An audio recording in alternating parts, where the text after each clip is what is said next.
রাজধানী উন্নয়ন কর্তৃপক্ষ রাজুকের অনুমোদন ছাড়াই দক্ষিণখানের ট্রান্সমিটার ফায়দাবাদে ডেভেলপমেন্টের ব্যবসা করে আসছেন সাহেব আলী মল্লিক। একসময় বিমানবন্দরের কাস্টমসে চাকরি করতেন মল্লিক বিল্ডার্সের মালিক সাহেব আলী মল্লিক। অনিয়মের অভিযোগে চাকরি হারান তিনি, যা তিনি নিজ মুখেই স্বীকার করেছেন। আওয়ামী লীগের রাজনীতি করা সাহেব আলী দেশের বর্তমান অবস্থা নিয়ে আফসোস করে বলেন, দেশ এভাবে চলতে পারে বলেন? কি একটা অবস্থা! অভিযোগ রয়েছে সাহেব আলী মল্লিক ছাত্র আন্দোলন দমনে সরাসরি অংশ নিয়েছেন এবং অর্থনৈতিকভাবে আওয়ামী লীগকে সহায়তা করেছেন। অনিয়মের কথা নিজেই বলেছেন সাহেব আলী মল্লিক। আমি কাস্টমসে চাকরি করার সময় পকেট ভরে ভরে টাকা এনে আমার বউয়ের কাছে দিয়েছি, যেখানে প্রায় ৭০ লাখ টাকা জমা হয়, আর সেই টাকা দিয়ে আমি ব্যবসা শুরু করি। কিন্তু প্রশ্ন হলো, ৭০ লাখ টাকার ব্যবসা করে কিভাবে ৬-৭টা ভবনের মালিক হওয়া যায়? কিভাবে অল্প সময়ে কোটি টাকার মালিক বনে গেছেন? তিনি কি অবৈধ অর্থের মাধ্যমে ব্যবসা পরিচালনা করছেন, নাকি কর ফাঁকি দিয়ে ব্যবসা পরিচালনা করে আসছেন? এমন প্রশ্ন রয়ে যায়। ক্রেতা সেজে কাছে জানতে চাওয়া হয় মল্লিক বিল্ডার্সের রিহ্যাব থেকে অনুমোদন আছে কিনা, বা রাজুকের কাছ থেকে কোনো ধরনের অনুমোদন আছে কিনা। এমন প্রশ্নে সাহেব আলী মল্লিক বলেন, আমরা সিটি কর্পোরেশন থেকে ট্রেড লাইসেন্স করে ব্যবসা করি। ব্যক্তি মালিকানায় জমি ক্রয় করে কোম্পানির নাম দিয়ে ফ্ল্যাট বিক্রি করা রাজুক আইনের পরিপন্থী। রাজধানী উন্নয়ন কর্তৃপক্ষের অনুমোদন ছাড়া কোনো ধরনের ডেভেলপমেন্ট ব্যবসা পরিচালনা করা যায় না। রাজুকের নকশা ও বিল্ডিং কোড অমান্য করারও অভিযোগ রয়েছে মল্লিক বিল্ডার্সের বিরুদ্ধে। তবে এত অনিয়মের পরও কেন রাজুক চুপ করে থাকে, তার কারণ খুঁজে বের করার চেষ্টা চলছে। আমি হচ্ছে দিলীপ কুমার ছিল না, দিলীপ কুমার এমপি। আমি দিলীপ বড় নির্বাচন করছি 94 সালে, ঠিক আছে। তারপর নুরুল ইসলাম, নাম শুনছেন? নুরুল ইসলাম, উনি ছিল হচ্ছে আপনার নৌবাহিনী প্রধান।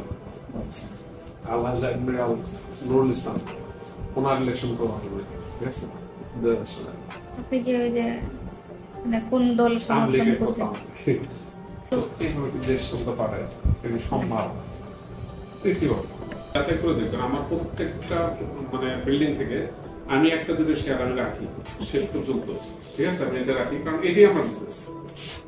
আদার্স আমার কিন্তু আর কোনো বিজনেস নেই, আমার এটাই বিজনেস। তো আমি আমাদের একসাথে আমাদের 11 জনের চাকরি চলে, ঠিক আছে। আমি তো টিমের হেড ছিলাম। চোরাচালান দল করছিল। চোরাচালান মানে কি?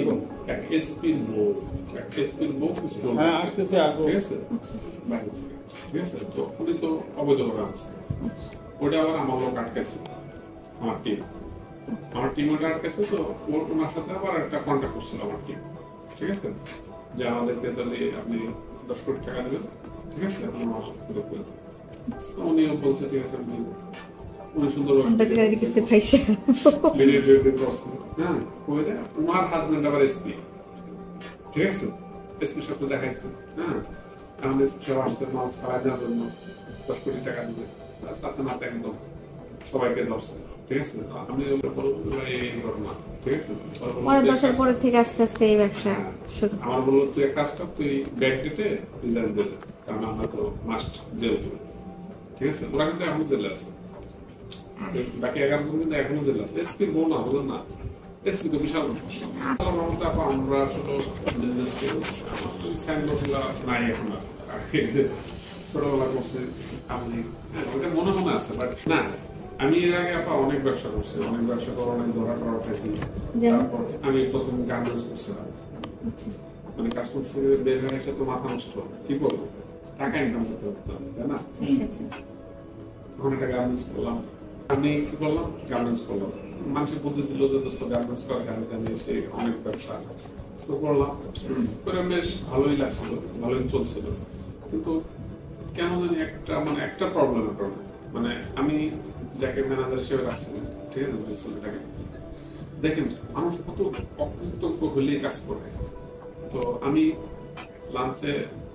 আসলে লাঞ্চের পরে আসতাম, ম্যাক্সিমাম টাইম লাঞ্চের পরে আসতাম অফিসে। আমি এর আগে একটা জব নিয়েছিলাম আমার গুলশানে, ঠিক আছে। গুলশানে একটা ব্যাংক হাউসে একটা জব নিয়েছিলাম, 1 লাখ টাকা স্যালারি হতো।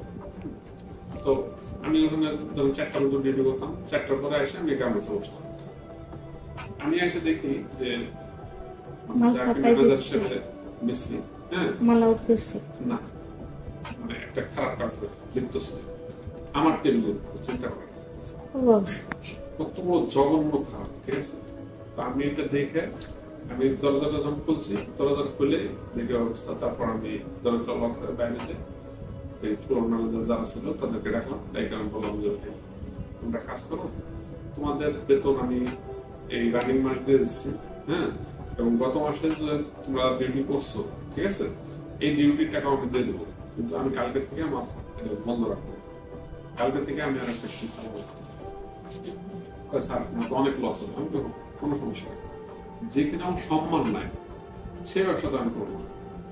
তা আমার টেবিলের উপরে এদিকে মানে না যায়, পরে আমি সাথে সাথে এটা বন্ধ করে দিলাম। ওদের 2 মাসের স্যালারি দিয়ে বন্ধ করে দিলাম।